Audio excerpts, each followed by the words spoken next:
Hello, everyone. I'm Hal Levy at PYMNTS.com, and I'm here today with Mike Walters, who is Chief Product Officer and a founding member of Form 3. We're happy to have you and welcome. Right. Thanks for having me, Hal. Looking forward to it. We're talking about the integration and the heavy lift sometimes of getting integrated with the various schemes that are taking shape around the world. And as we all know, there are a number of them. There are certainly a number of different real-time schemes that are gaining ground and gaining traction. So with all of these disparate, far-flung, geographically global schemes that are out there, there are challenges for financial service firms. They want to operate there. They want to work with various schemes. They want to bring this all together to serve a variety of new use cases, but it's not as easy as some people would hope. What are the challenges there, Mike? What are they in terms of technical challenges, certainly regulatory ones, and then even for the FIs themselves, operational challenges? Yeah, for sure. You're right. It's not simple, right? And I guess one of the sort of observations I would have is that even in a world where message content standardization is a theme, that's not really solving a whole range of these challenges, right? So we have experience now in a range of markets at Form 3, and I think our observation is, particularly in the real-time space, that these are local activities, and so they are different in a number of different dimensions. So the requirements for technical connectivity are different. Some of those you can do remotely, some of them require lines, some of them you can do from the cloud, some of them require local data centers. So there is an infrastructure and a technology challenge about how you physically plug into a national payment scheme. I guess what that does is it also creates differences in the behavior of those payment schemes. And so at the operational, actually at the flow level, they transact differently. So some of these schemes will support reversals, some of them won't, some of them will allow for recalls, some of them won't. So there's an entire dimension around the way that payment flows themselves operate, which is slightly different between those different schemes. And I guess because of both of those things, you end up with operational variations for banks that consume those transactions and initiate those transactions. So those might be non-functional requirements about availability for those banks. It may be about the way that those financial institutions have to manage exceptions processes. There are significant differences. And so I guess in summary, I guess it's fair to say and to think about still those real-time activities as being local for any financial institution that is looking to operate them, rather than a set of different similar activities. They're not really. They're very localized. To do this on their own, right, would be a massive undertaking.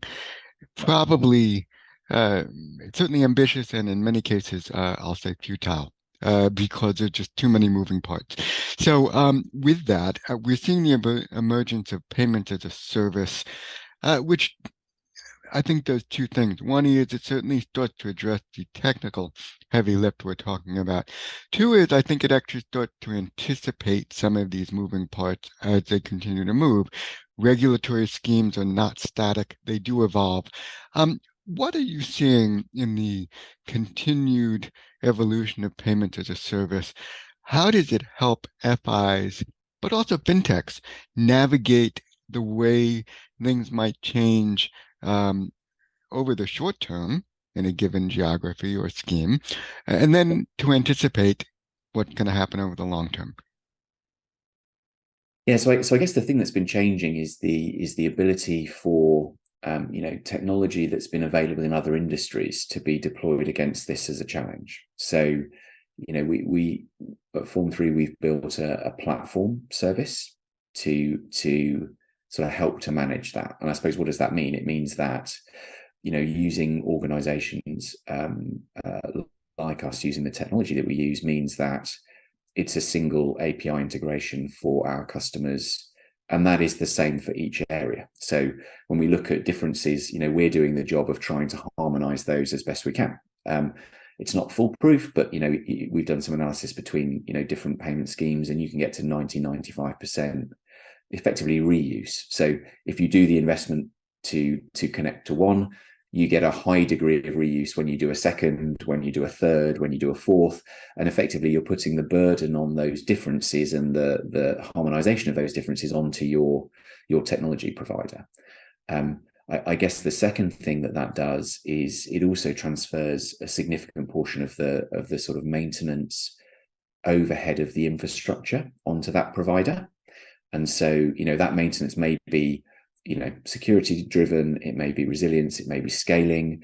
It may also be changes in the underlying scheme requirements. So, we have a number of instances now where the addition of information or changing in the mapping of information would be taken care of by us and would be seamless to the integration with the customer. And so I guess the aim there in both cases is to try and leverage, that organization that's supporting, whether that's a tier one bank or a smaller fintech business, or even a large fintech actually, to leverage that expertise and sort of use that almost as a technical and a change buffer.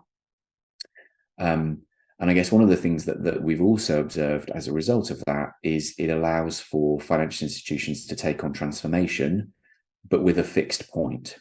And so what I mean by that is, with a number of our customers, we're providing that static API. And that means if they then want to do technical transformation inside their estate, they're not having to worry about how that interacts with us, or what happens if a scheme change happens halfway through a transformation program. What happens if they need to think about infrastructure halfway through a transformation program? Effectively, they've got that kind of shield, that kind of buffer, if you like, between what they're doing inside their technical estate and how we're helping them to maintain consistency out to those payment schemes. Consistency and flexibility becomes important when we're starting to tie some of these things together. And by that, I mean, the idea of payment as a service being able to tie or help companies bridge these gaps operationally, but then start to operate in concurrently across a number of different payment schemes globally. Let's talk a bit about how payments as a service starts to be a glue, not just tying these things internally for a firm, but actually start to enable them to straddle different jurisdictions without the friction that normally would be there. How do we see that? Yeah, so I guess a lot of that friction comes from financial institutions having to consume local and independent pieces of tech, right? So that's where the friction exists. It's not just that there's a difference in process or operational process, it's that the actual technology stack may also be completely separate. And so again, by using payment service providers or payments as a service businesses, technology companies, platformed in the way that we are, it allows for a slightly different sort of philosophy. So, we for example, would expect that our customers subscribe and receive real-time notifications from us in multiple places at the same time. Like that would be an expectation. We wouldn't be expecting there to be, a commercial license and a technical deployment that is specific. We would be expecting, customers to consume that platform in the way that matches their technology. And so for some financial institutions, that might be a centralized payment estate where they've already done a lot of the work to pull together digital channels, corporate channels, ledgers in their own estate. It may also be that they haven't, and actually they've got subsidiaries, branches, previous acquisitions, running different technology to credit cards, running different technology to mortgage books, and I guess one of the things that a technology provider that's running on a platform enables is It just says, look, we're here. There is a product and a service that runs across this platform, and you consume it how you choose to consume it. And that makes the friction between different parts of financial institutions, between different markets of different financial institutions, between different markets and different departments of financial institutions, that complexity becomes more about how does a bank and a financial institution want to choose to consume, rather than make very discrete, potentially independent technology choices in each location. You have a unique vantage point where we'll say it's, fairly broad in scope, global in scope. When you're looking at onboarding FIs and other stakeholders as they're developing their own roadmaps, one of the things that looms most um, readily, certainly near term, is the faster payments, instant payments, depending on where you look. And it exists in some places. It doesn't exist yet. Certainly here in the US, we're getting ready for Fed now. Let's talk a little bit about the roadmaps we're seeing here, the eventuality of interoperability between these schemes in a real-time setting, which has a number of different concerns than other payment types. What do you think about that? Yes, so I mean, I think you're calling it right. That there are tens of real-time account-to-account schemes operating around the world, and there are varying stages of maturity, varying stages of scale, varying rates of growth, but I guess ultimately, they're driven by fundamental change in consumer behavior, right? So an expectation of immediacy and availability, and a very high threshold for that for that expectation, right? Like, it's not 5 minutes anymore. It's 10 seconds, and it's not, you're down for service for an hour. It's, I want to do it right now, and it happens to be 2 a.m. So, like, the expectation driver, I think, in all of those markets is very, very similar.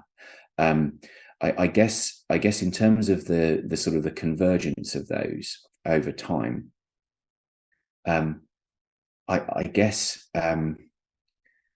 in a lot of cases, the vast majority of volume is still a very local activity. So I think in reality, the vast majority of the activity that we'll see in each of those markets as they grow will be very highly domestic. But I think what's really interesting about it is when you get to scale at both ends of a corridor, then you get to a really interesting position. So the actual driver of the volume and the driver of the evolution of these things, I don't think is real-time cross-border, cross-currency, right? But I think when scale exists, and if you had that as a UK EU, UK Brazil, UK US, like if you had that as a corridor that was significantly scaled in both markets, then I think interoperability and the ability to genuinely create a real-time traceable, cross-border flow, I think is absolutely feasible, and at a completely different scale and sort of user experience than maybe traditional rails would have allowed for. And I guess the final sort of thought in this space is that that's not necessarily about waiting for the central infrastructures themselves to work out how to tie together, because that's a really difficult exercise. It's highly political. It's very difficult to operate. If you're in the mode of, how does your currency operate domestically? What's your monetary policy? These are highly political kind of activities, right? So I think the other thing that will emerge is this step change into platform technology allows for similar user cases to evolve on technical platforms that still leverage what are effectively, local payment schemes. And I think we will probably see that happen significantly faster than we would necessarily see very high volume, central infrastructure to a central infrastructure flow. I think user cases will come out around that faster. I love your point about scale at all ends of the corridor, right? Because the corridor can be, we think of it as maybe 2 points, but these corridors now certainly can be multi, like almost web-like Yeah. in how they exist, but scale at every part of it. That's a key point. I think that's great. Last question, last moment to go to you. Is there anything we've missed that you'd like to address, or what parting thoughts would you want to leave us with? Yeah, so I mean, I guess we didn't touch on it, but I think it's almost like because it's taken as read, right? I think in this environment, resilience is just super important. So I think payment as a service, is and has come of age at scale in a number of markets, and one of the tickets to play is that infrastructure, is that technology, is that organization, equipped to operate at scale, stable, extendable, all of those things that you really need if you're processing transactions, in the billions in the billions of volume, for financial institutions at sort of tier one scale. And so I guess we've invested a lot of money, and I think a lot of time and resource in understanding how to create that resilient platform and actually make scale, which is a barrier for some large financial institutions, to actually make scale an asset, right? And not worrying about how you deal with a 10, 15, 20% year on year growth rate in real time volume, how that's just, it's somebody else's problem to manage, because they're doing that across many, many, many financial institutions at scale. So I guess, I think, not to undervalue the importance of that sort of resilience model and that sort of understanding of scaling when you're dealing with all those other things we talked about, which is, how do you use it, and functionally, what does it do? It's still got to do that in a safe and scalable way. Well, great. Okay, we'll see where this goes. We'll see if these sparkling pieces come together the way we hope in the near term. So thank you very much, Mike, for the time. Thanks for the conversation. Look forward to it again. Thanks.